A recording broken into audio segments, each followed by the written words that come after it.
Hi, everyone. Before the episode starts, I'd like to advertise our new Patreon show, which is a compliment? Complimentary? A compliment. It goes along with the other show. $5 on Patreon is your starting price. If you want to listen, it's just going to be me, Forrest, and Kelly, and comedian friends of ours shooting the shit, maybe talking about other episodes. Jack's going to be on there.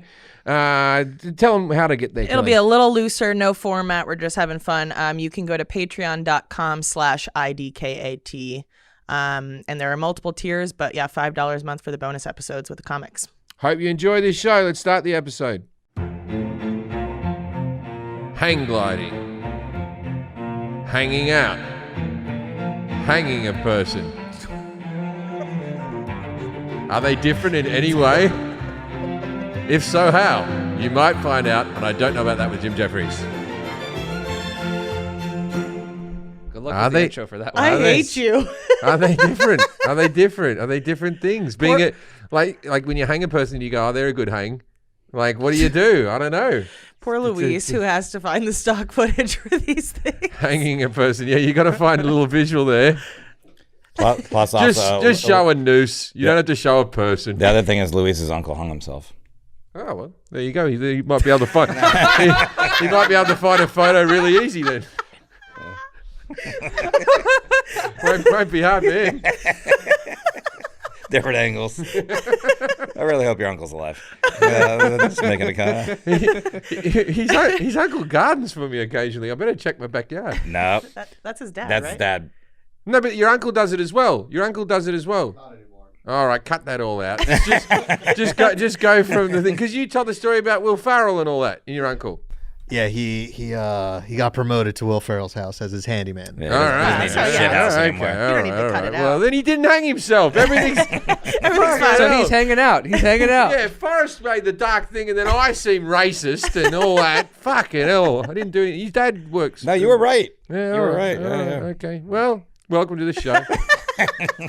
Here we are, everybody. Very morbid. There's someone in the car who's feeling very sad right now about Forrest's comment. Probably. Sorry, guys. It's Jack, holidays. what have you got for us? Common World. Come on down to Comment World and get high on our 5-star ride. We're all stoked with Wait, Comment World. Jim and crew are all inside. Come on down to Comment World and get high on our 5-star ride. You're not going to Hollywood. I thought that was two different songs at first, but then I got into it. It could have ended after the first toast, but I like that it was an accordion. I enjoyed that. Was it? I thought it was Like a a- I think it was a. She had sent us one originally, Yeah. right? That was the first one we listened to, This and is then the you first- guys told her to add some stuff. Yeah. She added too much stuff. This is Jenna Emery. You said she has a porn star name or something. Yeah, Jenna Emery. Yeah, Jenna Emery. I'd watch that And all I think day. you said to add either a sax. I think you told her to add a saxophone because I think she played a flute for us originally, and he said make it a sax. Well, I like it. You're almost there, Jenna. I say throw in a mouth harp. What's a mouth harp? It's the thing that Snoopy would play. No, I think you're very close. Just at the end, put a triangle. Ping. All right. Everyone's first instrument, then the recorder. Or throw a borf at the end. Borf. Oh, speaking of Borf, Oh. we got a Borf comment. Oh. It says, "I Borfant can Borf a Borf Wharf Borfries." No, that's a Klingon talking to you. You didn't recognize that? Yeah, that's Klingon. If you knew about Star Trek, well, I'm so sorry. I didn't learn that. I learned Navi instead. That's Avatar. Okie doke. Let's start off with a nice comment today. Okay. We usually don't do nice comments. Woo, here we go. Sit back and enjoy. Why do I feel nervous? I don't know. Yeah, I'm not used to nice things. I love and admire how unsusceptible you guys are when you're discussing and sometimes being quite harsh with one another. And 15 seconds later, you're just laughing about something else. We should all learn from you, especially those in the audience who get offended by your lack of enlightenment on some topics, which is always graciously covered in self-derision because, come on, that's the idea of the show. Love you guys. Cheers from an Argentinian in Paris. Oh, so they say that we get along even though we disagree. Yeah. Oh, the UN we'll, could learn a roast lot each from other us. and then Yeah, nobody we takes could. it personally. No one takes it personally on the air. Yeah. on the air. I think I think it works when you know that you like people, like you know that people like you and you like them. You can roast each other and not take it personally. Yeah, you know what that roast means in Okay, I won't tell you. What's that? What? It's when you have a threesome, 2 guys and a girl is a roast. Really? Yeah. Oh, I like guess a pig on a spit. It's a horrible thing. Oh, I've had a roaster too. They say Wish you wouldn't have said that. they say the Eiffel Tower. Yeah, I've done that. Oh yeah, done that. All right, we have all the parts. I'm not doing it on the show. No. Not on the air. This comic goes, I'm pissed as a fart, ... An Irishman drunk as a skunk, 4:36 a.m. in Cambodia. Yeah, pissed as a fart. That's a British term for being really drunk, or Australian term, pissed as a fart. What's the Cambodia part at the end, though? Where in America it'd be People like to name their locations. I'm angry as flatulence. Yeah. Yeah, exactly. Angry as flatulence? Pissed as a fart because you're pissed. Pissed means drunk in other cultures. You know that. Yeah, I know that, but then it would be drunk as a... He's just saying if you did it exactly. Yeah, like what it might sound like to an American. Right. When you hear pissed as a fart, I got it. you're like, wow. I But got also, pissed as a fart, why would you assume that like a fart comes out drunk? Like it just comes out like this. Actually, it probably does come It's out just drunk. like gurgly. Yeah, it just comes out. I'm out. What's that? Yeah, comes into a room, bothers everyone, then fucks off. Yeah, that's drunk. Yeah, it makes sense. Sometimes you get those ones that go... Boop. I think those are like, at your service. Hello, sir. Oh no, well, with my hemorrhoids, I don't have a burp anymore. I have a flap of skin that just goes. You're just like a whoopee cushion. So gross. Sounds like a bunch of stuff falling on the floor. It actually looks like a whoopee cushion, my asshole. So people could sit on your ass as a prank. And they do. Which brings us back to the roast thing. On the topic of alcohol, this person commented, I'm Russian, so I listened to episode 10 twice, which was the alcohol episode. Oh. The first time when I discovered the podcast, it was the episode I came across in my routine search for new gym material. And the second time, I said to myself, maybe I'll invite friends and we play the game that we were playing in the... What game did we play? What game did we play? Just drinking so much, I guess. Oh, yeah. Trying to guess... We played the game of alcoholism. guessing what alcohol we're drinking. Oh, yeah, yeah. But the Russians, like, we've decided to drink more. And she says, which led to the hospitalization of one of them. Conclusion, do not try this at home if you are the only Russian in the group. Wow. And the hospitalization, I feel like we've achieved something. That was I mean, the there hospital. was one point where I thought you might be dead. So That was with the pink strawberry moonshine. I was like, we killed dribbled Jim. out of your fucking mouth. I'm well up for a weed episode where we can Yes. all get stoned, or I just get really stoned and you question me. We don't we don't need specialists for that, do we? I think we could have one, yeah. Because the alcohol one did fine without the specialist. Well, People liked it. we only did that because we couldn't find one in time. Ah, yes. Yeah. Where would you find a bartender? Well, we couldn't get somebody on. But we have much better services at our disposal to booking guests. I'm sure we can get a weed guest. Yeah, get me a weed guy and I'll get stoned. Or we can all get stoned and Oh, try it, but it's either. Yeah. Dealer's choice. I'll have to find out about that subject beforehand. I can't just sit here and get stoned because then I'll get stoned at the end of the episode and have to go home. No. You do it like we'd introduce the person, and then you'd have to smoke a joint because I know you like edibles. Smoking gets it in your system. Yeah, I don't inhale smoke anymore. Oh, well, then I guess we're not going to do that. Well, then we'll have to tell you in advance. I'll yes. eat edibles. Okay, we'll tell you in advance. But just tell me like the day. Just go, Yeah. edible day. Yeah. Oh, boy, pick my kid up from school. Okay, I'm in. Jack, you'll have to pick him up for work. All right. It's good you were in the grumpy hat today because someone yells, I want a grumpy hat, you cunts. Yeah, that person deserves one as well. They're already grumpy. I know where it is. In the Florida Keys, there's a seafood place where you buy fish and shrimp, whatever. And the guy that checks out. That's seafood, all right. and the guy that owns the place always would wear a hat. Like he was always grumpy, so he started wearing a hat that said grumpy, and now they sell them there. I'm trying to find the name of it right now, and you could buy it online. Grumpy's Fish Hut. Yeah, it's called The Fish Shack with Bubba Grumpy. Grumps. Bubba Grumps. Yeah, that's a good one. It's a good one, Jack. Key Largo Fisheries. There you go. You Oh, that actually sounds really familiar from when I went to the Keys. If you go to Key Largo Fisheries, they have grumpy trucker hats. They got them in red, black, blue, and Ooh, I want one. white. So I'm sure they'll appreciate your business. You can get them down there. Well, if you buy some on the company credit card, Jack, we'll all wear them one day, and then Forrest won't be an individual anymore. I was gonna get a bunch of different colors and bring them, but you guys are welcome too. Yeah. Yeah. Forrest Grump. Somebody said earlier. I think that was. Anyways, so let them know we sent you. I don't know why they're not a sponsor. Let them know I sent you. Maybe they'll give me some free fish next time I'm in Key Largo. Good fish there too if you're there. Yeah. Forrest is like a seal that just shows up every now and again.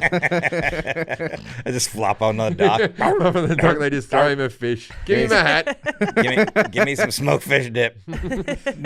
Someone says Forrest looks and acts like a disgruntled bowling alley manager. Oh, I think he acts like a disgruntled bowling ball.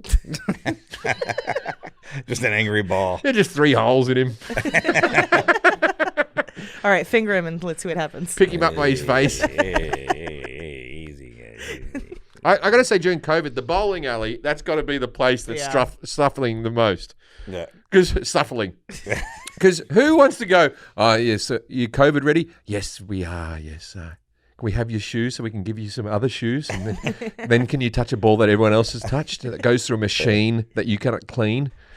The shoes, they always put that spray in there. Like, that was like, if you have any shoes, like, all right, we're good. Like, most uncomfortable shoes. But some people have their own bowling shoes and own bowling balls. Then you could go. Mm-hmm. They're so ugly. They made them ugly so that people didn't steal them. They don't have to be that design. They made them like that. And then, like, hipsters started to think they look good and started nicking them. So the bowling people are really in trouble with the shoe design. I always hated the shoes. I took bowling in high school for gym. Wow. Oh, yeah. Yeah, senior year. Yeah.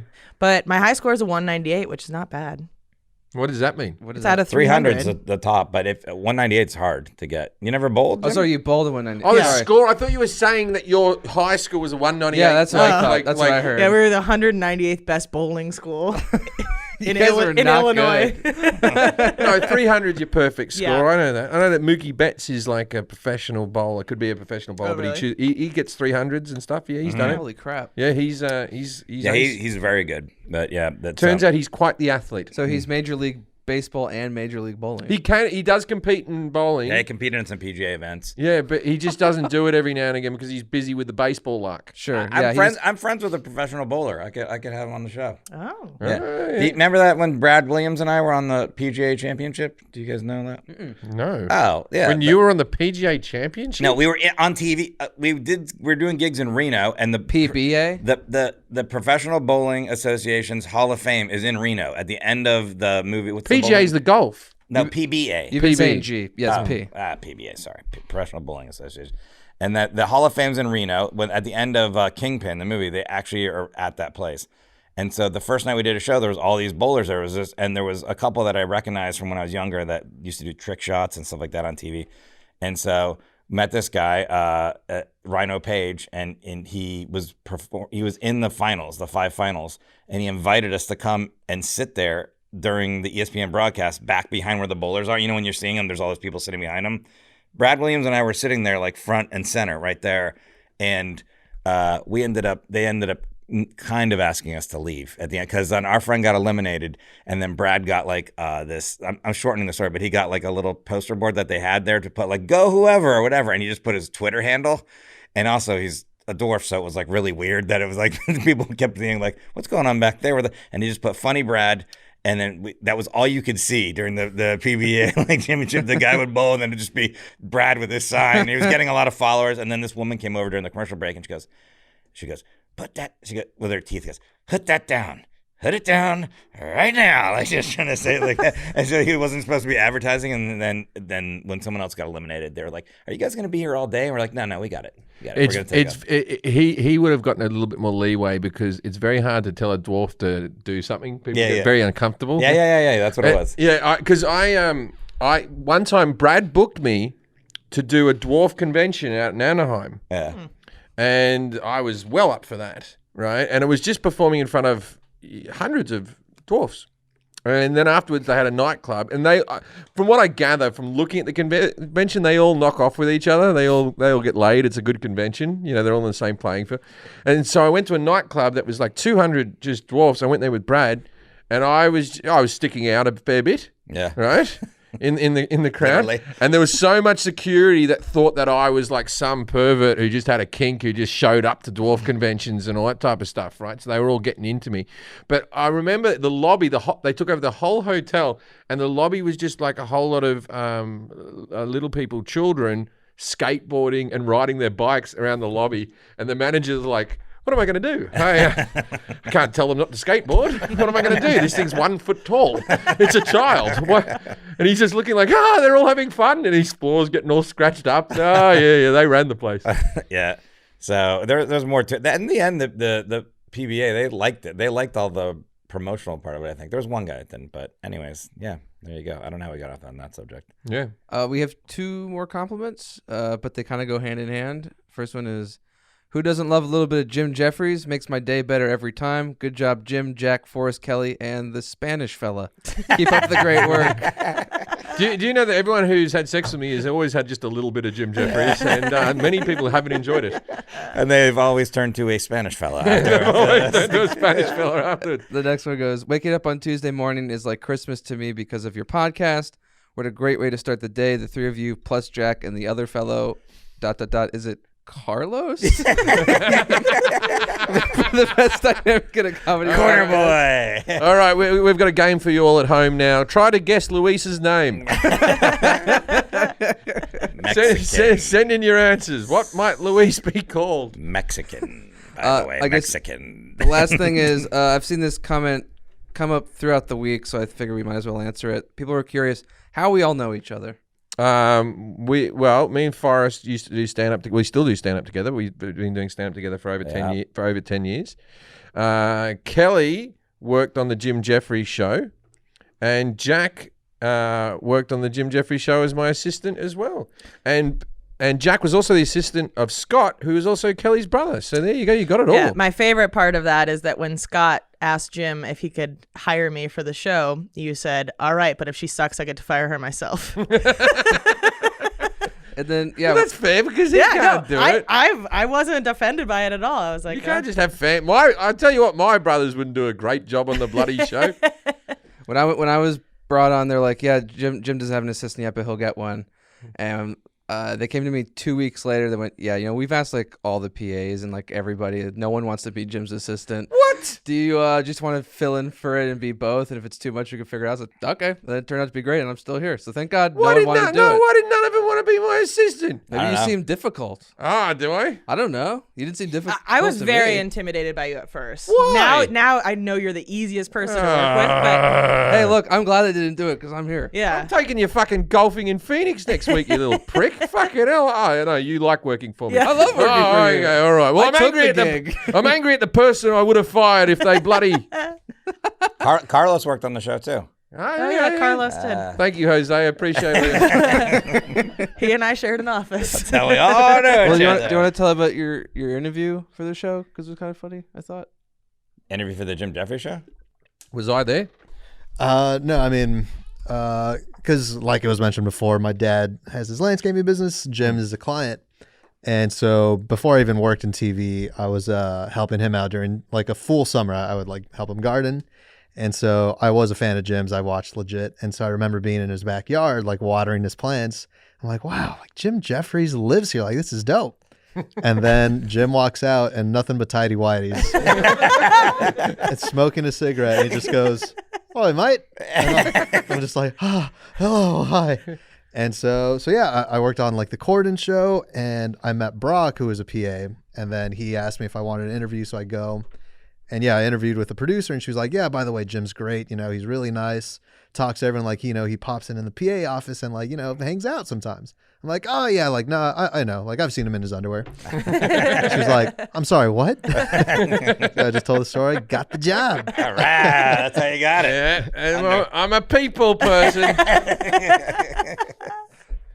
I think like a weekend finding out that relationship, Louis is like, hey, Jim has forgot to pay my dad like 2 weeks ago. So I'm like, well, come on in, and we all like, here's the check. I handed it to Louis, and he took it home. In all fairness, my ex for many years used to still pay my bills for me, even after we broke up, because she knew Yeah. So so my ex still, I think, pays, I don't know, my gardener or cleaner or someone pays But my ex comes over and checks or tells Jack or something like that. But I separated from Kate, and it took me a year to realise that I hadn't bought any toilet paper. She was buying it for you. She was still buying it for me and getting it delivered to my new house because she worried about me. When Kate moved out, I came into your house one day and there was like all the light bulbs started going out, and I go, "Where are your light bulbs?" You're like, "I don't know." I was just like, I like search for light bulbs. Like, you don't know anything. Like, how do you survive? Like, I didn't run the place at all. Let's start the show. well, let's read some ads. I know. But let's read some ads. Okay.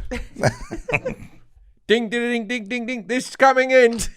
News, everyone, news. Oh, The return of the Mac. Never left us. When it comes to buying holiday gifts for guys, I'm no good at it. That's why I switched back to women. I'll be the first to admit, it's not my strong suit. No good. But thanks to Mac Weldon, it's super easy and simple to find something great, no matter which guy you're shopping for. How many guys have you got on the go at the moment, Kel? 10, 15. 10, 15. That's a lot of gifts. Yeah, I know. It's a lot of gifts. But Mac Weldon has a loyalty program They have where a you get loyalty money program. off. You can buy all your gifts for Yep. your 10 men, for your harem of men. Is it called a harem of men? It is now. know. Probably. it is on this podcast. Whether it's Mac Weldon's warm knit tops, undershirts, or Sunday lounge pants. I wear them on a Monday. I don't give a shit. Rule breaker. Yeah, COVID. Mac Weldon has men's basics that are guaranteed to keep everyone on your list comfortable. Everyone, all of them comfortable. Who's your favourite one out of your men? I don't want to say their names publicly. Trevor. It would be Trevor. They're all named Trevor. Trevor. With products ranging from socks, shirts, hoodies, underwear, polos, or active shorts. Active shorts. Mac Weldon promises comfort and a consistent fit. Yeah, you'll put them on, you'll go, oh, that feels the same as the other consistent. pants. That's consistent. I'm enjoying this. They look and feel great from working out, going out. We don't go out anymore. Staying home, or a work date, or a regular date. All dates. All kinds of dates. Any date in the calendar, Mac Weldon's. Mac Weldon is for everyday life. Mac Weldon has a wide range of custom fabrics that can keep up with you no matter how your day looks. Your day can look different. Mac Weldon has some outfit to suit it. Mm-hmm. Unless you're doing ballet. They don't have anything for that day. You might be able to do it in the Sunday lounge pants, though. Not professionally. Right. Mac Weldon has a totally free loyalty program. Level 1. Level 1 gets you free shipping for life. Your life or the life of the outfit. Once you reach level 2 by spending $200, you get 20%. What? Wait, I've got to read that again. That can't be right. It is. 20% off every order for the next year. Mac Weldon wants you to be comfortable. So if you don't like your first pair of underwear, you can keep them and they'll send you a refund. No questions asked. So you got your underwear on and you got cash in your pocket. You ever done that, Forrest? You can have a harem of men. Oh, nice. Good. Glad you're listening to the advert. Win the gift-giving season. Win. You'll be at Christmas. Everyone will open their gifts and everyone else has got shit. You give it to everyone else Mac Weldon and you can say at Christmas over dinner, I think we all know that I won. And that's what Christmas is all It's about. all about. It's all about. That's winning. what life's about. Winning.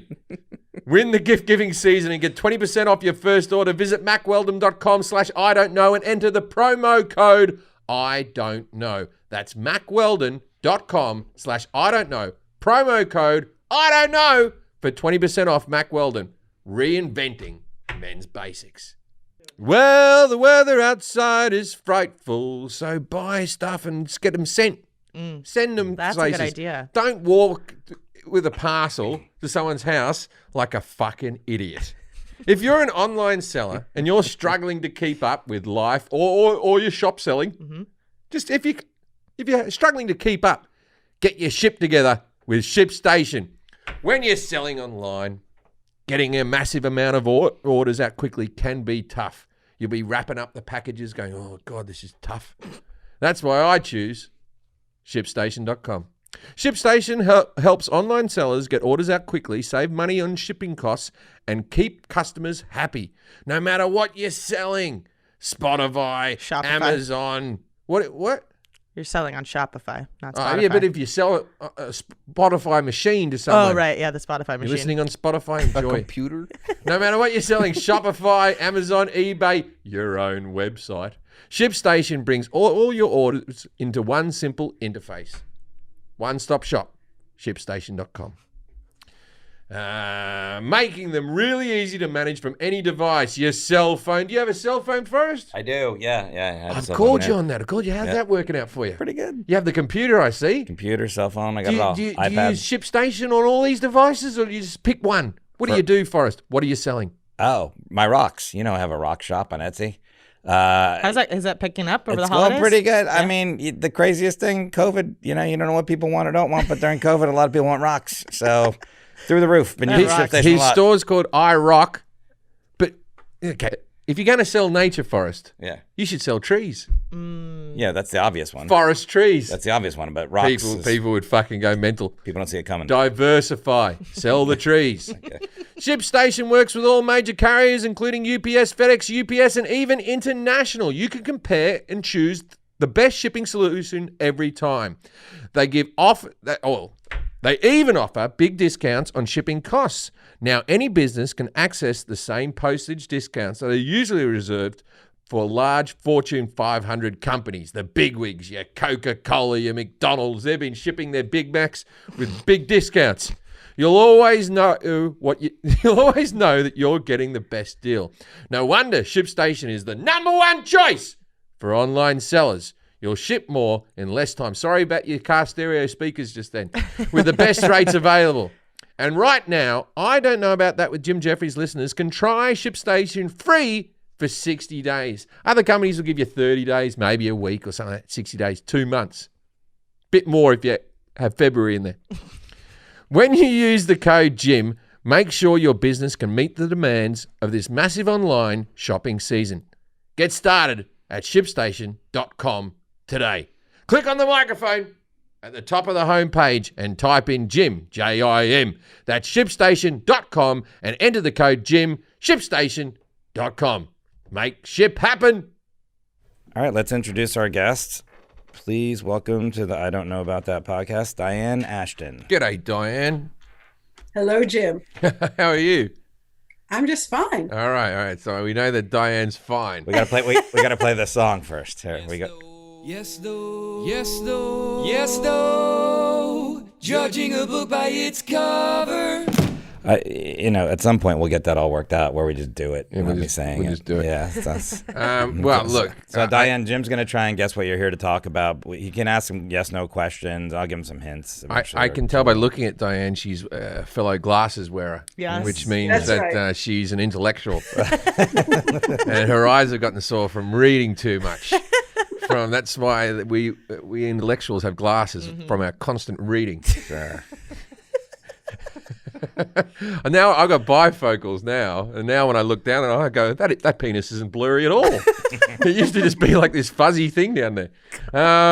Okay, Dianne, let me have a look. You got important. That looks like an important thing on your wall there. You've got a clock. That means you like to keep good time. You're punctual. Yeah. We almost cracked it. Yeah, Dianne, do you write books? Yes, All right. Are they educational books? I hope so. All right. Okay. So she's not Dr. Zeus. Those are educational. Well, then not. Dr. Zeus isn't educational. Also, it's not Dr. Zeus. It's Dr. Seuss. No, you got different books. Well, Dr. Seuss, they're not educational because it's right at the age where your child's learning to read, and then you're reading them just gobbledygook down like the thing, and they're going, "Oh, is that a word? Yeah, a strugga bugga bugga back," or whatever they say, and a oop-de-doop and all that type of stuff. And your kid's like, "These are real words." Okay, so you write educational books. Do you lecture as well?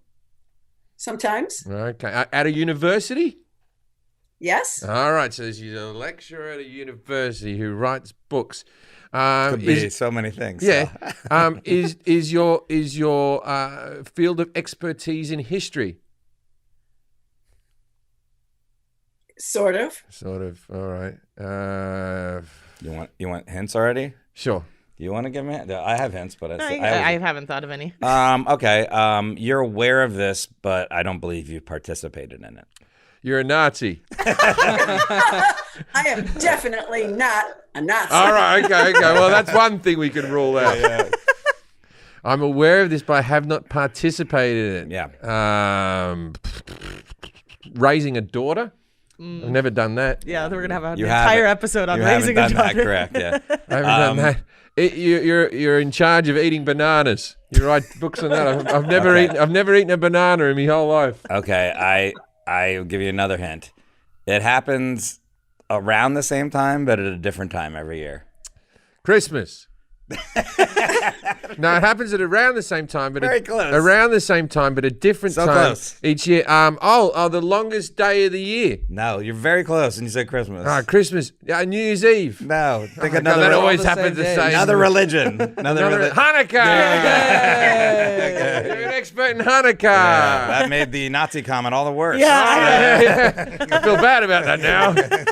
Yeah, you're definitely not one of them. Definitely. Let me introduce Dianne Ashton. She holds a PhD in religious studies and is a professor of world religions at Rowan University. She has published 5 books and 30 articles about modern Jewish life, especially among women in the U.S. Her most recent book is Hanukkah in America, A History. Thanks for being on the show, Dianne. I thought it always happened at the pleasure. same time of year. But Well, anyway, let's I see. guess I already gave you like an answer. Let's see if I know what I know. I know there's a lot of blue and white involved. Jewish people and the Greeks have the same color scheme. Hold on. I've give a little opportunity for our guest to say something before you talk for a while. Dianne, just tell us a little bit about yourself. That's anything that I haven't said, or just in general, like how you came to be a professor in this, and yeah. Well, I've been teaching about religion in the U.S. for about 30 years. And over the course of that time, being Jewish, I happened to notice that there's a lot of confusion about Hanukkah. People are very misinformed. And even Jewish people don't seem to understand how it came to be practiced the way it is in the U.S. So I thought this would be a good topic to write about. All right. Yeah. Yeah, I don't know a lot about it either, except what Adam Sandler has sung about. Yeah, I know That's- about I know what Adam Sandler sings. I know that the Goldbergs are the only sitcom that celebrate Hanukkah. They don't do a Christmas episode; they just do Hanukkah episodes. Yeah, I never thought about Yeah. that. Okay. Ask me away. I think I know Okay. this. The Maccabees. They're hanging around. There was oil. There was oil, and All right, there was all right, hang a on. flame that wouldn't go out. So here's what we're Good gonna for do. you. Yeah. I'm impressed. Yeah. Here's what we're gonna do, Diane. We're gonna ask Jim everything he thinks he knows about Hanukkah, and then we're gonna ask him some questions too to help him along. And then at the end of that, you're gonna grade him on accuracy. You are 0 to 10, 10 being the best. Kelly's gonna grade him on chutzpah. I looked this up. Oh, Confidence. Chutzpah. It is. Chutzpah. Chutzpah. Terrible. Chutzpah. Mispronouncing everything already. I got 3 more words here I'm going to mispronounce. Then I grade them, etc. And then when you add those all together, if you get 0 to 10, you're putz. 11 to 20, oive. 21 to 30, a mensch. A minch. What's Pats? What's the other one? Like a schmaltz or something? There's another one that's I like looked up a bunch. And isn't that was schmutz the- just like when you have something on your face? Or schmutz. A something? schmear is when you put a bit of stuff on a bagel. Yeah. I know words. We can do that later. Yeah. I don't know that they're necessarily Hanukkah related. Okay, so all right, Jim. Matzo ball is a ball made of crackers. What is Hanukkah? It is, right? It's like the crackers you chew up in your mouth to make a ball. No, it's it's like a this. dough. It's just I like thought it was a a dough. dough. I thought there was crackers in there. I don't know. Anyway. I've enjoyed it at a deli. I've eaten it. What is Hanukkah, and what is it referred to as? Hanukkah is the festival of lights. Wow. Thank you, Adam Sandler. It's gonna be on. Festival of Lights. It's a gotta look at that candelabra. I'm sure it's called. There's dreidels involved. That's a big thing. Spinning a dreidel. Mm-hmm. But like, what is it? What is it referred to as? Like, what? Not what. You already said that. What? Like, what is it? What is? What's the origin of it? How about like The Maccabees? Right, had a lamp. I might be way at this. There's Maccabees, and they had a lamp, and there was oil in the lamp. It was only meant to last one day, but miraculously it lasted. I want to look at that candle. Where we don't have one. He's counting I know his that there's like 3 and then there's like 1 in the middle. Mm-hmm. Are they even or is it 7 or is it 8? I think it's 8. I think there's 8 days. So it lasted 8 days. Yeah, it lasts 8 days. It might last 10 or 12, but I'll go for 8. 8's a good one. Okay. And every day you get a different present, and the presents ramp up. The first one. So we're past the origin story already. We're Oh, getting presents the origin already. story. So the Maccabees, and then the light lasted for 8 days, and Jewish people were like, "Psh, that's pretty good. That deserves a holiday." And That was the end. Yeah. Okay. I got to give it up for Jewish people, man. They rock out holidays. They do. They have more holidays. My manager had one where he had like a palm frond and was walking around. He was walking around. I don't know what that was for. He said, I got to go. It's a Jewish holiday. And he picked up a palm frond and left the meeting. And I was like, all right, he's off to do something. And he said he was building a house with it or something inside the synagogue. And I was like, good for you. And I also, one of the big benefits of Jewish holidays here in LA is the traffic really eases up. And sometimes I'm driving to work and I go, what's going on here? And people go, oh, it's Passover. And I go, oh, that's good. So and my son gets a day off school as well, so he loves them as well. He's well into them. I think we're done with the origin story. The origin story. So Maccabee's father was shot dead, and then he saw a bat. We'll let Dianne. Yeah, I don't know the origin story. I don't know that. How is it celebrated? You kind of said that a little bit. What happens is there's a lot of blue and white decorations. You have a candle. You light a candle, one candle every day for the 8 days. It might be more, it might be less. But you light the candle, one candle every day, and then the children, I don't know if the adults get a present. I think everyone gets a present. Everyone involved gets a present a day. And I believe, just from, I have a Jewish friend who told me about it, that, because I go, that must be good, because Christmas is just one day. And everybody who celebrates Christmas always looks at Hanukkah like, wow, you get presents every day? And they go, no, it's like one present. And the presents, from what I believe, and I may be wrong, ramp up. The first one's no good. The first one's like, here's a rubber band, right? and then it's like, here's a shoe, and then the next day, here's another shoe, right? And then it goes, and then like the last one's PlayStation, right? Last one, you're getting PlayStation games as you go along. And you're like, oh, God, I hope there's a PlayStation at the end of this, because otherwise these games are no good. And then, boom, PlayStation. Okay. But but I don't think you get maybe as many presents as you do at Christmas. But Jewish people, because they have things like bar mitzvahs and all that type of stuff, it all equals out. It all equals out in the wash. Everyone's getting the same amount of presents in our society, except for those Jehovah's Witnesses who don't celebrate anything. They get nothing. Okay. Do you know the Jacksons were Jehovah's Witnesses and they brought out a Christmas album? That must have been hard for them. No wonder Michael turned out bad when he's there going, Santa Claus is coming to town, not for me, Santa. Like, spell Hanukkah. Give me an H. Okay. Give me an A. Give me a car. What does it spell? No, Hanakah.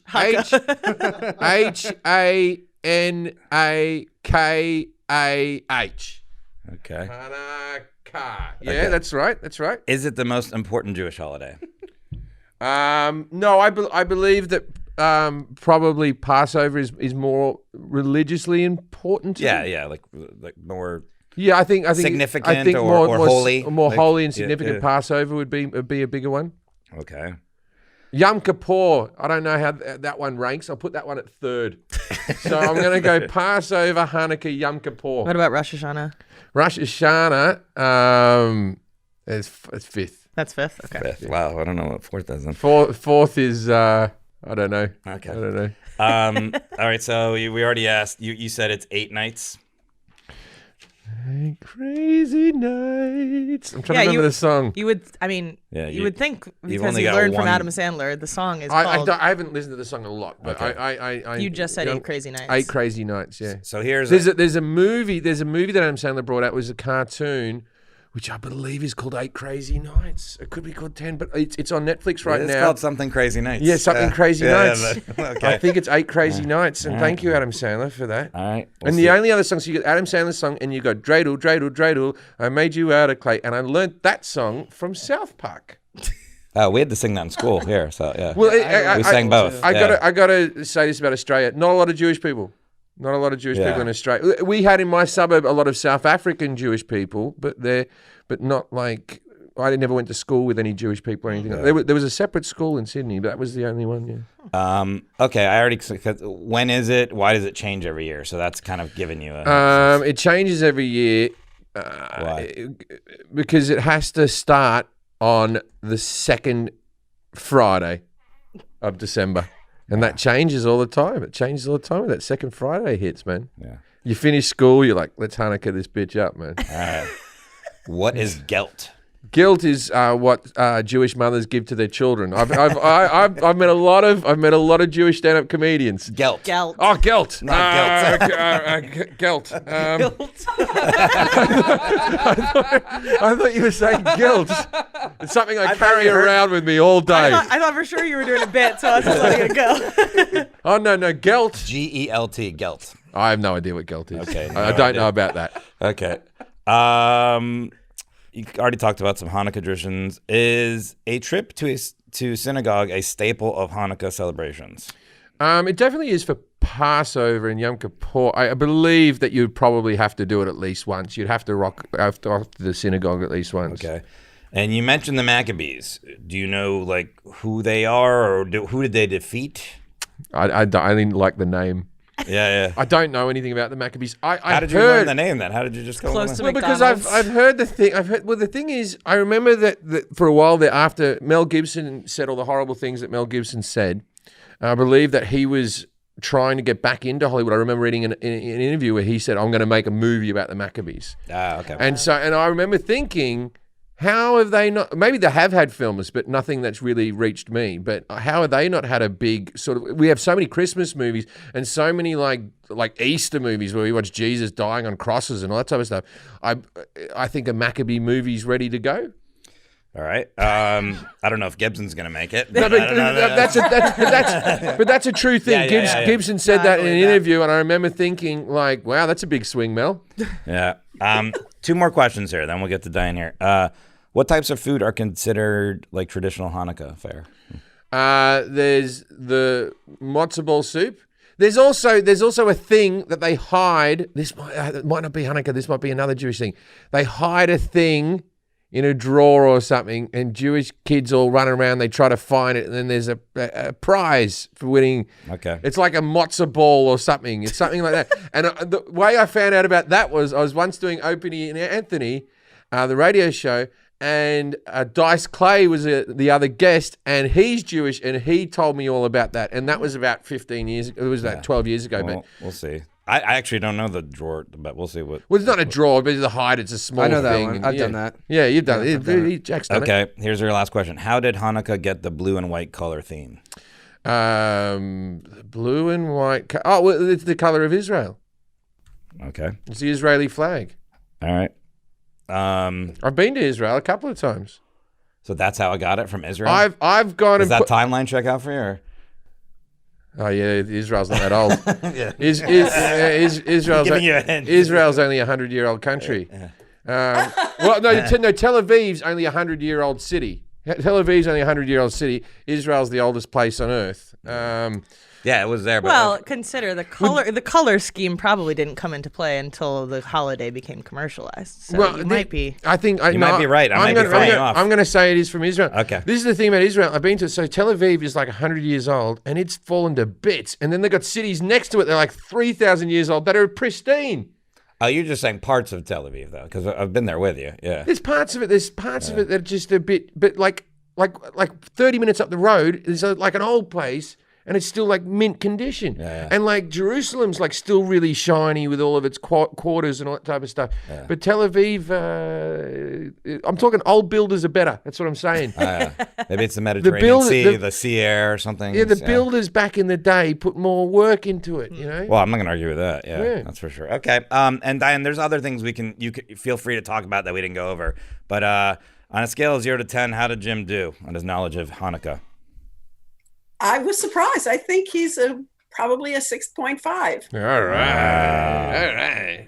Everyone's so nice to you on this. Well, I'm a pretty smart guy. I feel like they feel bad for you and they give you a higher score. Would have you done better?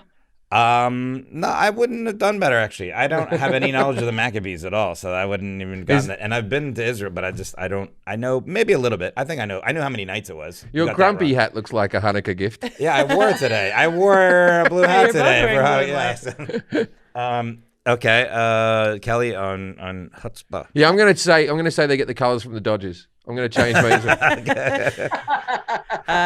Just for that comment for Chutzpah, he gets 9. 9, wow, etc. I'll give you 10, Jim. All right. That way you're a mensch. I don't want you to be. Okay. Good. This is a shout out to everyone in the world except for the people who live in North Korea. Because the rest of us are watching porn, yo. Come on, give it up for the porn. But you don't want people knowing what you're watching. You want to pay attention to this. In the world, governments have increased their surveillance. They're watching what you do. They're using your devices to track your locations, movements, and in many countries, your internet activity. You don't want to be literally caught with your pants down because you're wanking. And one of the best ways to keep your online browsing activity private is by using ExpressVPN. When you use ExpressVPN, your internet connection is rerouted through a secure encrypted server so you can surf the web anonymously without anyone looking over your shoulder. That's the government. They want to know what porn you watch. What porn do you watch, Forrest? Anime. That's the bad stuff. Tentacle. That's the bad stuff. You need ExpressVPN. Look, I know you probably think all you have to do is use your incognito mode and no one can see what you've watched. What does that say? That you watched every last hentai video on Pornhub. What's hentai? It's basically pretty close to what Forrest I was watching, watches. yeah. Oh, I don't need this product at all. I don't watch any of that. I'm strictly gangbangs. And you're okay with everyone Well, knowing. you'll need it for that then. Even when you use incognito mode, your internet provider like Comcast or AT&T. TNT. AT&T? Why did they put the word amp in there? It's It's like an ampersand, maybe? Ampersand. I don't know. Maybe. Yeah. AT&T. It's just formatted. Yeah. Comcast, AT&T. Let's start this whole one again. Nah, you got it. All right, AT&T can see every single website you visit, and if you live on campus and use a shared Wi-Fi, I use me neighbors, your network admin can too. To be honest, it's kind of scary. Ooh. That's why I use ExpressVPN whenever I go online, and I recommend it. All of you do the same. Without ExpressVPN, you're giving people a free license to peek over your shoulder and see all the freaky shit you're looking at. And who wants that? No one. So protect yourself today and get 3 months of ExpressVPN for free. 3 months? These deals keep getting better. Yeah. Visit expressvpn.com/I don't know. That's expressvpn.com/I don't know for 3 months free with a 1-year package. That means you're only paying for like 9 months. Yeah. It's pretty good. math. Visit expressvpn.com/I don't know to learn more. Have you ever watched the World Series of Poker on TV or dreamed of winning like the big pros? The official World Series poker app lets you play in real-time poker with poker fans around the world. I love poker. Yeah, I love poker. I play it all the time. I play it in my house. I like playing it. They reckon if you're good at it, it's better than playing the stock market. If you're good at it. Oh. I'm not good at it. Hone your hold'em skills in virtual cash games and tournaments. Play in casino mode or to go up against the house, or connect them Facebook accounts to set up a virtual table with friends. So in COVID, this is good. Yeah. Good way to get your friends together. Or if you're like me, you have friends overseas in Australia and Britain and all that type of stuff, get them all together for a poker game. It's as close to the real thing you can get without buying $10,000 worth of chips. I fucked that up. Without the $10,000 buy-in, because you're in the World Series, but you haven't got the $10,000 buy-in. It's close. I have a personal experience. I played poker the other day, and I loved it. The World Series of Poker app is a great way to improve your poker skills, and it's free to download. Tired of social distancing? Now you can easily set up a virtual poker game with friends. And as the #1 free poker game, World Series of Poker always has tons of players online to match up whenever you want to play. You just want to play, there's people there waiting to play. They're there like you. You don't have to play with your friends. If you got no friends, it's a good game for you.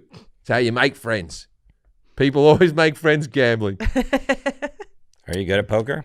I'm not bad at it, actually. I'm not bad at it. I have. You play all the time when we're in Vegas. I play all the time. I go and play. I play online. I play on this app online with a friend of mine, and we set up tables. And he's a very good poker player, but I beat him every now and again. It's like me and Forrest with golf. I beat him every now and again, just for a moment, and that keeps me coming back, even though I know he's far Just better a than me. taste of success. Even though I wouldn't say far better, but yeah. Yeah, well, you've won about 10 times, and I've won once. So let's look at the stats.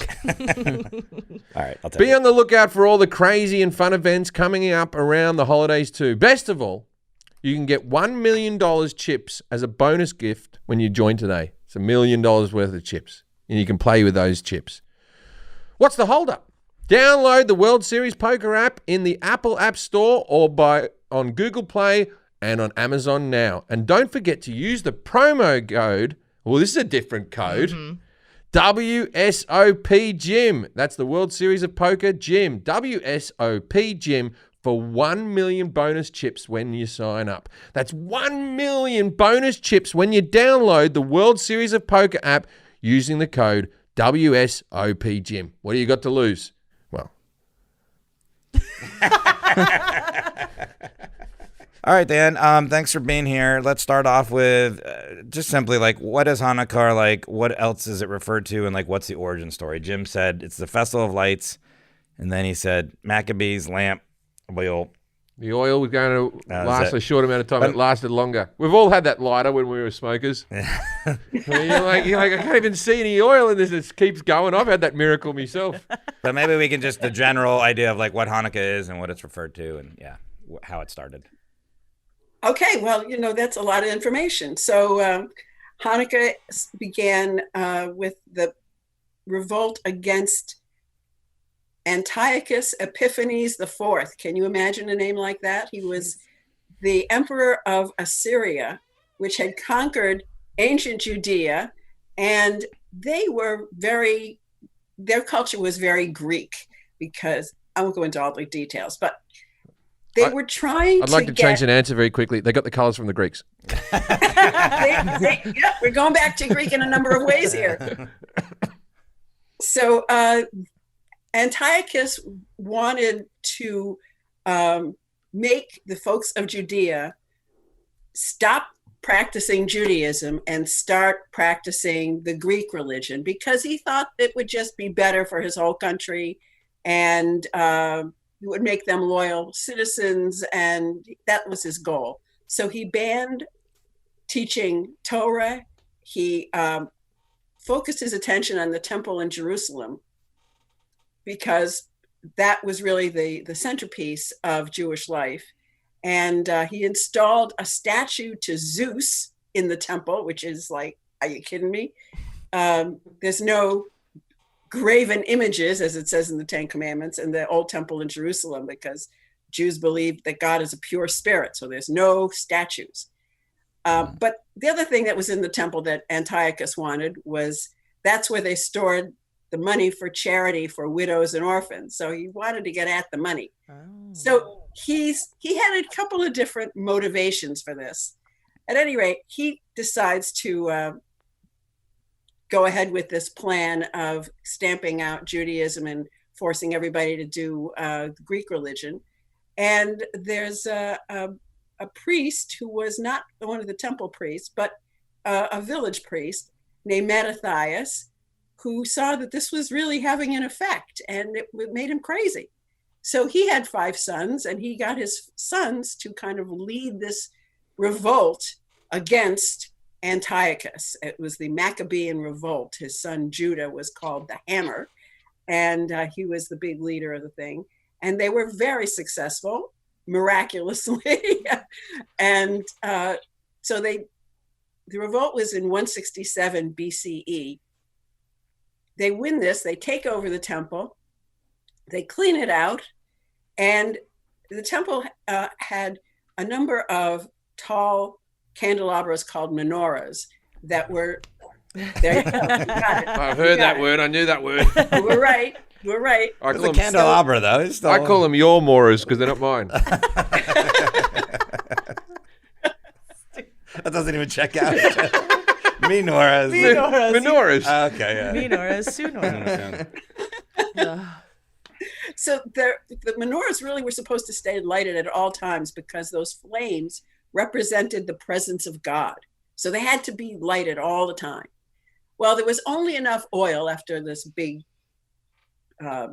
desecration of the temple. There was only enough oil to last, they thought, maybe overnight, not long enough for them to make more oil.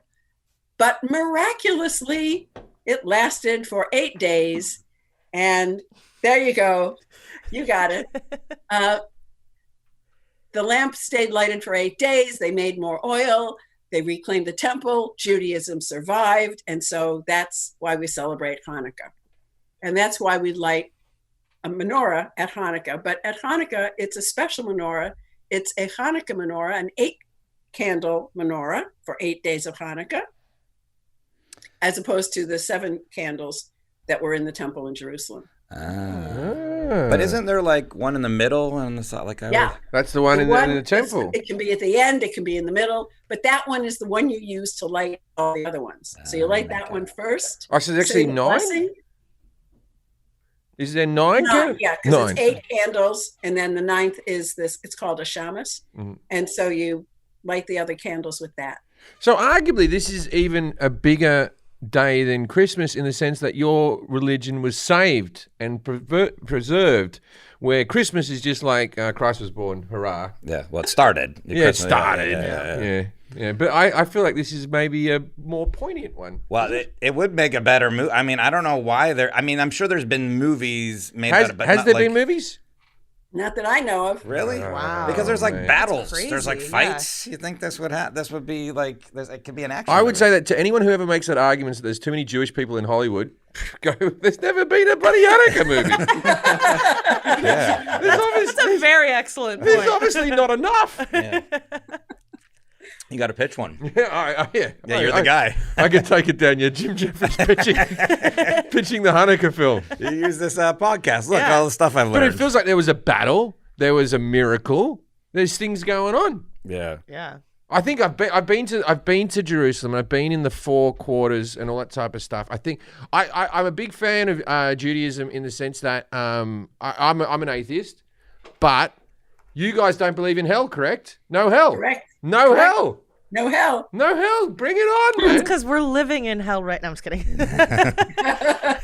Then you said his son was. And also only the Old Testament, so half the reading. I can't remember his name. The priest that got his sons together to what was his name? Mattathias. Okay, and one of his sons was nicknamed the Hammer. Yeah, Judah. Oh, because there's a movie, The Hebrew Hammer. I remember that. I've seen that. Yeah. And then That's who it refers to. oh, okay, and then Inglorious Bastards too. The one guy that comes out with a bat and beats the guy's head. He's called something Hammer too. It's called The Bear Jew. The Bear Jew. I got that one wrong. Okay, but the Hebrew Hammer. I remember that movie. I can't remember that actor's name. Jonathan Kesselman made. All right, Adam Goldberg. That's it. Yeah, I remember watching that. Okay, that makes sense then. All right. So what is next? How is it celebrated? Jim said a lot of blue and white decorations, light 1 candle every day. Every individual gets a present. It really, and the presents ramp up. Rubber band, shoe, boom, PlayStation. That's not bad. I would take that. That's how I wrote the notes too. Yeah. If I was a kid and I got a rubber band, a pair of Air Jordans, 4 computer games, and a PlayStation, I'd be well up for that. I'd be like, good haul. Okay. Well. So how do adults get presents or anything? The presents are an American thing. What? Yeah, because America, everybody's got to buy junk for everybody, right? So that's what we do. If it's a consumer economy, we buy gifts for people. Not like There's those communists. So in Israel, the gift giving isn't celebrated. Not Hanukkah is. First, you have to understand Hanukkah is not an important holiday in Judaism. It's categorized as a minor festival. Wow. Wow. Wow. I'm at it at number 2. So Yeah. Yeah. So Passover beats Rosh it. Hashanah, Yom Kippur, those are the top. I Those are the top. put Yom Passover Kippur. is an important festival. Not as important as Rosh Hashanah and Yom Kippur, but way more important than Hanukkah. Is there any of the holidays that you get gifts in if you live in Israel? Do you get gifts at any stage for being Jewish? I don't know if you live in Israel. What I guess they it's do. not going to hell. Yeah, you don't get to go to hell. Yeah, that's a good one. They replace the PlayStation, like just not going to hell. That'd be great. Well, because Christmas, the only reason there's gifts in Christmas is because the gifts were brought to Jesus, right? So they kind of but again, it's like Diane was saying, it's commercialism of it here. It's America. Yeah. We buy stuff. So, and so how is it celebrated then? Forget the gifts then. Like what else? Well, the gifts. I get that question a lot from people who are not Jewish. Like 7 days of gifts, 8 days of gifts. That's really pretty terrific. And except that a lot of parents use that time to give kids like pajamas, school supplies. You get 1 or 2 nice gifts that you were hoping for, and the rest of the time it's stuff that you were going to get anyway. It is funny because people always say like, oh, 8 days of gifts, but generally on Christmas people get 8 or more gifts. I think Hanukkah's better if you are gift giving, because especially little kids, they open a gift, they love it for 30 seconds, and they go, okay, next. And so at least with Hanukkah, you Yeah, can. but they said it's pajamas and school supplies. Day number 4 is a vaccination shot. I mean, it depends on the families, Right. but from what people have told me, that's really the way it goes. So, how do you celebrate it if not the gifts? Is it a joyous? Is there food involved? Oh yeah, there's always food involved. If it's a Jewish holiday, there's going to be food involved. So because the miracle involved oil lasting for 8 days, we eat fried food. The oil is part of the whole thing. So it's like basically going to a carnival in Kentucky. I think that might be Jewish. Yeah, fried that. who Twinkies doesn't and like fried Oreos. food? Yeah, I'm in. So it's potato pancakes if you're from Europe. Latkes. I love those. Pancakes. Does Latkes, KFC yeah. get a good look in? I don't know. I don't know. It's fried chicken. Because that's the ultimate fried food is fried chicken. It is, Yeah. but that's kind of Southern. Yeah. Jews. It was the potato pancake that became the big deal for folks in Europe. And what's that called? What's the actual? Ate donuts. What's the term for? Is it just called potato pancake, or is it called a Latkes. A latkes. Yeah. Okay, this is something that's bothered me for a long time, and I haven't met a Jewish person that I could corner to actually ask this question. What's a knish? I've seen it referenced in so many TV shows. I thought when I came out to America, people would be trying to sell me knishes. I thought I would go into stores and go, I'll have a packet of smokes and a knish, please. Right? Never happened. Haven't seen one. Been here for 12 years. What is it? A knish is dough that's stuffed with either potatoes or grits or spinach, but mostly it's mashed potatoes. Because I eat pies all on the constant, right? Meat pies or spinach pies or whatever. I'm always covering things in pastry. I feel like the knish should have been marketed to me. Yeah. And I feel a little bit put off that no one's tried to sell me one. Well, I mean, They're hard to find. yeah. They're hard to find. I've never They seen. are. I should walk up to a deli counter and go, "Hey, get yourself a knish on the way out." I think If you can find a Jewish deli, they'll get you a knish. Oh, we got Jewish Arts Deli up the road. Go to Cantor's. I think Cantor's might have it. Cantor's would, yeah. I think Cantor's Deli might have it. I think 'cause- Arts would have it just up the road. I think. Oh, you anyway. mean like, yeah, but Cantor's, whenever I'm at Cantor's, there's stuff that I don't know what it is, so I'm assuming they might have it all. They might have the whole thing. Yeah. Did you guys invent pastrami? Because if so, bravo. Oh, I think the Germans had it first. You brought it up Goddamn again, Germans. What about brisket? Was that one yours? Jim. No. We're going to say yes. All right, Yeah, brisket. you know, because I had a Jewish Oh. person who made brisket's Jewish. Oh, I didn't know that. I always assumed it was Southern because I just eat it No. here. Yeah, Yeah. folks in Texas. Yeah. Folks That's in Jewish Texas brisket? love brisket. Ah, that's my favorite. I had no idea. The Brisket's Jews my invented favorite. brisket, yeah. Yeah, I'm all in on Jewish holidays eating then. Potato, Oh, fried yeah. potatoes, brisket. Jewish holidays are all about food, for sure. Sounds I love a good. good Jewish delicatessen. So I'm in on the food for sure. Yeah. Where do you In Israel, they eat jelly donuts. Oh, I love a jelly donut. I had Yeah, one in so- Israel. That's weird, but I didn't know why they were offering them. Actually, I liked every restaurant you went to in Israel. They brought us. I had a bodyguard while I was there, and every time we went there, he took me to a different place, and they just put hummus in front of you as you sat down, like as if like you're in an American restaurant, you got a glass of water. They just put a plate of hummus straight away. And then, like, I'd eat it and it'd be the best hummus ever. And he'd be like, this hummus is no good. I have another place you have to go to. The hummus is like this, right? So we'd go to the next place. It tastes exactly the same, and I'd have to fake it out like, oh yeah, now I get it now now. I've got these chickpeas down. I tell you, I am a hummus fan, but this guy bigged it up. Yeah, when I was there too, when I went to Jerusalem, I was there by myself. I was traveling with Jim, but I went to Jerusalem by myself that day because I think you were ill actually. Right? Yeah. So I rented a car and drove from Tel Aviv to Jerusalem, and then I was walking through like the old city, and I bought like a ring as a gift, and then the next guy was like, "Oh, you got to get these earrings." Like they all were sort of related somehow in each one of these stores.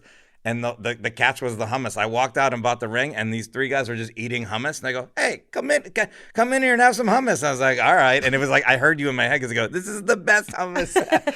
And they would not let me leave. They're like, "You have some hummus? Do you like coffee?" I'm like, "No." And then they just handed me a coffee, like a Turkish coffee or something. I was like, "Okay." And then I left with like earrings and I left with the whole assortment of things. But the hummus was like the selling point. And it was very good. Though. I was eating baklava every 10 meters Yeah. because they sell these trays, and there's such small portion. I go, I'll buy a bit of baklava. It costs like $1 a piece or something. So I buy that, and I walk a bit further. Again, that was good. And then I pass another tray. Oh, I'll buy that. So it's baklava. basically just Costco over there. Just I free was samples buying everywhere. baklava like I was on a pub crawl for baklava. But the food for me, the food in Israel is amazing. Like, and it's very diverse. There's so many different, one of the best places I ate there was like a Persian place in Jerusalem. That was like just slow cooked. It was amazing. The food was really What's good. your latke preference? Applesauce or sour cream? Applesauce. Oh, okay. Oh yeah. I'm sour cream through and through. Yeah, no, I'm sour. Well, I was when I was a child, but at this age, applesauce. I got some growing up to do. Okay, so I'm sour cream with pierogies, which I know are a different country and different thing and all that sort of stuff. But it's a Yeah, similar but it's thing. all the same. Yeah. It's the same area. similar thing. It's pastry Yeah. and potato and Yeah. everything. I like the sour cream Yeah. with the pierogies. Yeah. Also, I don't eat pork anymore. I don't eat pork. I've taken. Good for you. I took pork out of my diet just because they're an intelligent animal, and my wife is a vegan. Basically, she eats crustaceans, but she educated me on pork, and the pigs are smarter than dogs. They're as smart as a 3-year-old child. I don't do it for any religious reasons, but I don't eat the pork. But I missed the pork. It was a good meal. Now, this next question, I've seen it spelled many different ways. That's the thing. Jim didn't get it right at all in any of the different ways. He said Hanakah. That's wrong. Hanukkah. Yeah, I know you can keep saying it out loud, but you're even not saying it right. But I can't spell Well, my it's- name, mate. It can be tricky. It can be tricky because Hanukkah is not an English word. It's a Hebrew word. And the first letter has no equivalent sound in English. The first letter is chet. There's no ch in English. So people in English kind of make it up as they go along, that they do it phonetically. So in 1892, the New York Times started spelling it Hanukkah. There's a U in there. You see a lot. That's when I put in my book. But you also see it Chanukah, Yeah. Hanukkah. Oh, Chanukah. Yeah, exactly. People who don't know it's a ch pronounce it like chair, which is, totally wrong. yeah, I usually put. Oh, I call chairs. Yeah. I put a K with an What do you air. call them? Oh yeah, I've heard you say that. I always get it wrong because I say H. I put 2 N's and 1 K and not 1 N Yeah, and 2 Ks. I That's tend to why do It that a doesn't lot. matter. What does It what, doesn't matter. It's what- not an English word. Yeah. what, Spell what does however it mean in sounds. English? What does Hanukkah mean in English? It means the Festival of Lights. Festival of The- Lights. That's a very succinct word for all those words. Yeah. Well, we're not doing that. Well, it comes from the word that means dedication. So Hanukkah is really all about dedication, the dedicating of the temple in Jerusalem. So it's really a holiday about being dedicated. So it's linked with education because it's your education in the religion. You asked another question about gelt, Oh yeah. and gelt means money. And in Eastern Europe, parents used to give their children coins at Hanukkah, and part of that money was supposed to be given to their teachers. Again, carrying out the idea that Hanukkah is linked to education and Right. dedication. And that's the gold chocolate coins at That's America. okay, I see. In Australia and Britain, I don't know if they still do it, but when I was a child, this was a thing. They put coins just rent like real money in Christmas puddings. What? Inside your Christmas disgusting. pudding, they'd put coins, and like you'd go your spoon, you hit a bit of metal, and you go, I got myself 20 cents. Like that. I don't know if it was multiple coins, but there was definitely might be one coin or a few coins, right? They put the coins inside the Christmas pudding. In the days of COVID, you couldn't even believe that would happen, They right? put the dirtiest thing you could possibly find in pudding. Yeah, the pudding's cooked. I don't know if my mum sterilised the coins anymore. I don't know if she boiled them or Could anything. you accidentally bite a coin? If you were eating your pudding like a pie, Well, like if you had a Didn't you swallow spoon, a coin? if you had a spoon, it was like a 20-cent coin. They're a big coin. It wasn't like pennies. Got to wash off the coins in the colander. Just Yeah, you put coins in Christmas puddings. It's a real thing. you sort of touched on this already, Diane, but I asked him if it was the most important Jewish holiday. He said no. He had Passover is the most important, but you said, I'm sorry, what you said Rosh Hashanah and Yom Rosh Kippur. Hashanah and Yom Kippur are the two most important, and the Sabbath. Actually, the Sabbath, which comes every week, it's the only one in the 10 Commandments, so that's really at the top. And then Rosh Hashanah and Yom Kippur, and then you get those are the big ones, and then you get the festivals: Passover, Shavuot, the weeks, and Sukkot. Those booths that you were talking about, Jim. The guy who was carrying the palm fronds, going to put on the roof of a little hut. That's Sukkot in the fall.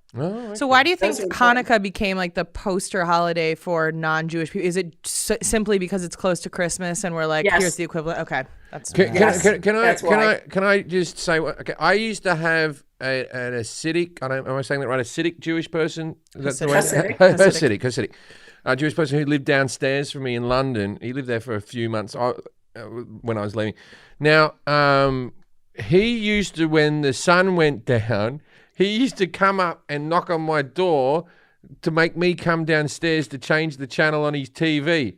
Come on, that's a bloody loophole if ever I've heard. Because he couldn't work. He couldn't work mechanisms or something. After this, come on, you got to say that one's a bit crazy. Okay, I got to explain that. okay. I've never heard of this. So there are a few things that you're not supposed to do that's considered work because you're not supposed to work on the Sabbath. Well, so then the question is, well, what's work? So one of the things that was considered work was lighting a fire. So you're not supposed to light a fire on the Sabbath. Well, what if the fire is electricity? So that's why Jews who are really very devoted to maintaining all the rules, which are the Hasidic Jews, they don't do anything that would light a fire, which means they don't turn electrical items on or off. Right. It was only once a week he made me do this. Yeah, it was only because I was the hospital my mom was in last year. There's on the Sabbath the elevator would stop on every. They had one elevator that would stop on every floor so that you could walk in the elevator and you would make sure you get to your floor, but you didn't have to touch anything. Right. But Exactly. the thing is, this is a workaround. He's making me This is a sin. workaround. Well, Jim, these are really old rules, you know. That's I the know, whole but why point, is make finding me a go to workaround. hell? Oh, there's no hell. That's right. Oh, okay. But why make me do bad things? Well, you're not Jewish. Yeah. I remember because he used to be really mean to me, like tell me off if I was noisy or I stayed up late. He wasn't mean; he was all right fella, right? But a couple of times, I remember saying to him once on the stairs, he was telling me off. He goes, "You're a bit loud yesterday, like this, right?" And I said, "I'll bloody change your channel next time, and I'll put a fucking show on you don't watch." If that's what we're going to do, mate. That was a trade up. He knew I held the power on Sundays. We asked how many nights it is. You said 8, and what does that represent? Diane already told us what that represents, so that's good. Okay, so when is it, and why does it change every year? And Jim said it has to start on the second Friday of December. Yeah, it changes all the time. I don't know if that's right. Oh, that's a lovely, lovely idea. He tried to Thanksgiving that one. That's what he tried to do. Judaism has its own calendar, and Hanukkah starts on the 25th day of the month of Kislev. Have you ever heard of Kislev? Well, that's a whole other episode. Kislev. Is that like Questlove? So the Jewish calendar is a lunar calendar. All the months are 28 days, which is fine, except that we have a solar calendar, which is 365 days. These two things don't match up. So the Jewish calendar has to have kind of interpolations, and every few years we add a fourth month to kind of keep the holidays in the season where they're supposed to be. Right. Okay. So that's why you don't have a direct correspondence between when Hanukkah is going to begin and what the days of the solar calendar are. What's your extra month called? What do you name that?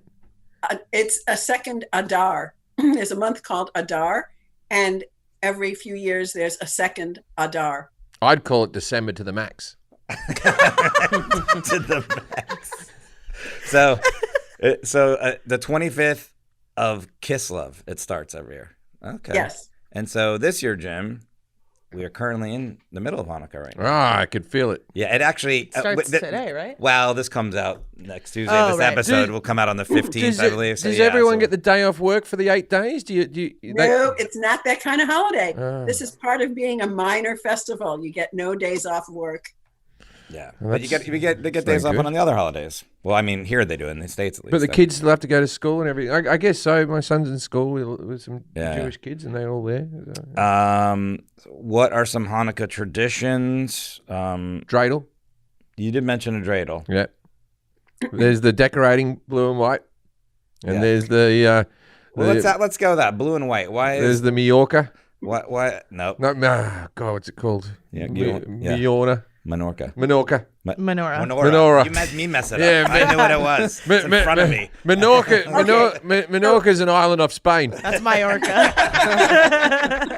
You were combining Menorah. and Mallorca. Menorah. You made me mess it up. So blue and white. So the blue and white comes from the need for Hallmark and other companies that are going to commercialize cards and decorations and wrapping paper and all that stuff. They needed a way to market it in a grocery store and in their shops so that you could tell it from the green and red Christmas stuff. You could put it next to the green and red Christmas stuff, but it would be obviously different from the green and red Christmas stuff.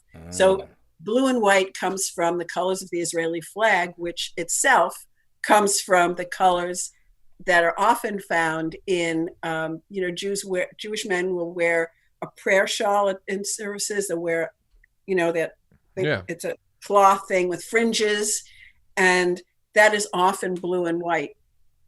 Usually white with some blue does it trim go on. back to the Greeks at all? From It has nothing to do nothing with to the do with the Greeks. Greeks. No. Okay. Yeah, you changed your answer. You should have got. And then you said No, the I- Greeks. You said the Dodgers. I like to throw Jim off sometimes. No, So on the I show, knew it I'm was like, the "Are you sure?" Israeli, Because- the Israeli flag. Yeah, you said that. And that Well, comes from the scarves. Yep. I'm sure they got a better name. You're saying it right now. And then blah blah blah blah blah. Yeah, you trick me. We already talked about the traditional types of food. You went over that, and the Maccabees, who they defeated. But Jim mentions hiding things in a drawer. That is not part of They Hanukkah. hide a matzo ball and the kids have to look for it. There's something in that. I think it's Passover. Passover, yeah. Passover, people will hide. There's a custom of hiding a piece of matzah. That's it. Wow.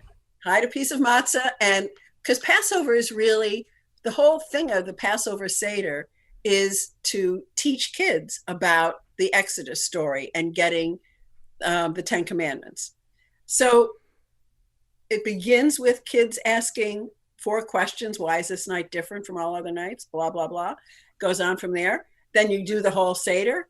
And then part of it is towards the end, you will hide something and kids have to go find it. And if they do, they get a prize. I got $5 when I did it. You got $5 for bucks? you. Oh yeah. That's not a bad Congrats. price. You can't see Jack. He's off camera, but Jack is not Jewish. I Jack's don't know not why- Jewish. My Jewish friend invited me over to experience Passover, Ah, and it was very fun. that's good. All right, Jim. What other games happen in Hanukkah? Like, do you go? Is there a board game you're all into? So the dreidel, the spinning the dreidel, is a custom that has been around for, a couple of hundred years, I would say, if not more. I don't know the origin of it, so don't ask me that. But is there a game involved with the dreidel, or you just It look at is it a game, spin and yeah, you go, it "That's is a fun"? game. Or if I get 2 squiggly lines, I get this. Yeah. So the dreidel is a top with 4 sides, and there are letters on each of the 4 sides. Oh, they're not squiggly Yeah. lines. I'd like to apologize. No, I was doing this with my hands to see how many sides were. I was like 4. Yeah, okay. So each of those letters stand for the words in the phrase, a great miracle happened there.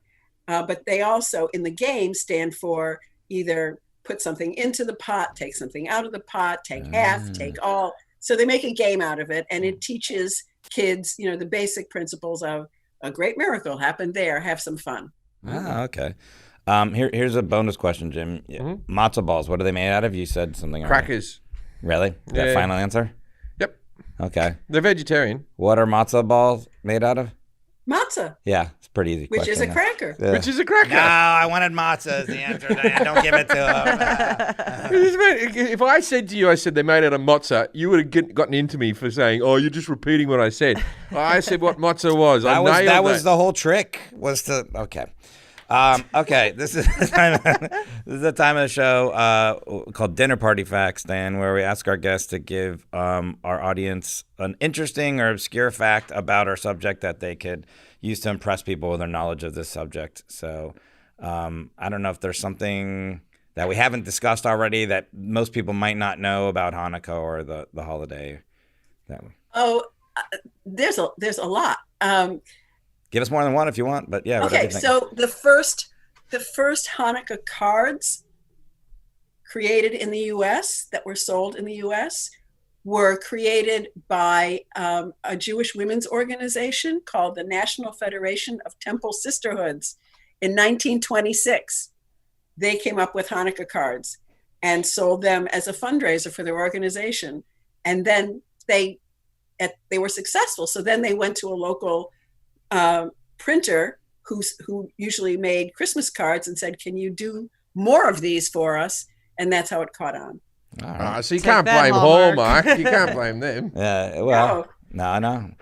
All right, great. And was there kids? Yeah, kids Okay. walk by. Yeah, we're like next to like a school. It's like a learning center now. Yeah. It's just I didn't know that. Okay. All right, great. Well, there. Anything else you want to ask her, Jim? Before No. I am very happy you came on the show because I did not know much about this, and now I do. Yeah, and then we're right in the middle of Hanukkah, and like I mentioned before, Now I can have a fun conversation without being worried that I'm going to be offensive. If you'd like to learn more about Hanukkah, Dianne Ashton, her most recent book is called Hanukkah in America. That's HANUKKAH in America, a history. Thanks for being on the show, Dianne. It was my pleasure. Thank you. Okay, thank you for being on the show, Diane. Look, if you're ever in a bar and someone walks up to you and goes, "Hanukkah, that's a nice 9-day festival," you go, "Well, I don't know about that." See you next week.